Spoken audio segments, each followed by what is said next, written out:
ভূতু কঙ্কালের হাসি। অনেক দিন আগের কথা। এক অন্ধকার জঙ্গলের মধ্যে একটা পুরনো পরিত্যক্ত কবরস্থান ছিল। সেই কবরস্থানে বাস করত ভূতু নামের এক দুষ্টু কঙ্কাল। ভূতুর সারা শরীর জুড়ে শুধু হাড় আর হাড়, কিন্তু তার হাসিটা ছিল এমন, শোনামাত্র যে কারো গা ছমছম করে উঠত। খকক, খকক। দিনে সে ঘুমাত, আর রাত হলেই কবরের বাইরে এসে খেলত। কখনো গাছের ডালে দোল খেত, কখনো পুরনো লোহার গেট টেনে কর্কশ শব্দ করত। গ্রামের লোকেরা বলতো, ওই আওয়াজ শুনলে পালিয়ে বাঁচো, নইলে ভূতু তোমাকে তার নাচে সামিল করবে। এক রাতে সাহসী এক বাচ্চা ছেলে, টিপু, ঠিক করল ভূতুর সাথে দেখা করবে। হাতে লণ্ঠন নিয়ে কবরস্থানে গেল।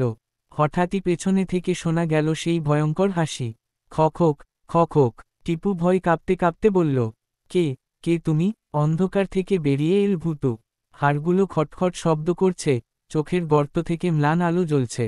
কিন্তু ভূতু বলল, ভয় পেও না, আমি কাউকে খাই না, আমি শুধু নাচতে ভালোবাসি। তুমি কি আমার সঙ্গে নাচবে?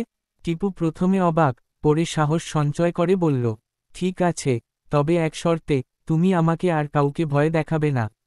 ভূতু রাজি হয়ে গেল।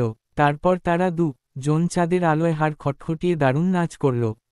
সেদিন থেকে গ্রামের লোকেরা আর কবরস্থানের আওয়াজ শুনে ভয় পেত না, বরং তারা জানত, ওটা ভূতু আর টিপুর রাতের নাচের শব্দ।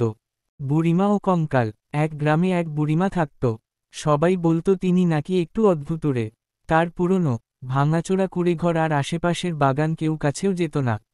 লোকজন বলতো, রাতের বেলা ওখানে নাকি অদ্ভুত আওয়াজ হয়, হাড়খোঁচমচের মতো শব্দ। একদিন গ্রামের কিশোররা মজা করার জন্য সিদ্ধান্ত নিল বুড়িমার বাড়ির ভেতর উকি দেবে। রাত গভীর হলে তারা চুপি চুপি ঢুকে পড়ল। হঠাৎ একটা বড় বাক্সের ওপর আলো পড়তেই তারা জমে গেল। বাক্সটা খোলা, আর ভেতরে একেবারে আস্ত একটা কঙ্কাল। হঠাৎ পিছন থেকে বুড়িমার কড়া গলা, ওই যে, আমার স্বামীর কঙ্কাল নিয়ে কি করছো তোমরা? ছেলেরা আতঙ্কে দৌড়ে পালালো। পরে জানা গেল, বুড়িমার স্বামী বহু বছর আগে মারা গেছেন। তিনি তার কঙ্কালটা রেখে দিয়েছিলেন, কারণ বলতেন, যতদিন কঙ্কাল থাকবে, উনি আমার কাছেই আছেন। গ্রামের মানুষ আর কখনো বুড়িমাকে নিয়ে ঠাট্টা করেনি। তবে রাতের অন্ধকারে বুড়িমার কুঁড়েঘর থেকে কঙ্কালের খচমচ আওয়াজ আসতে থাকল।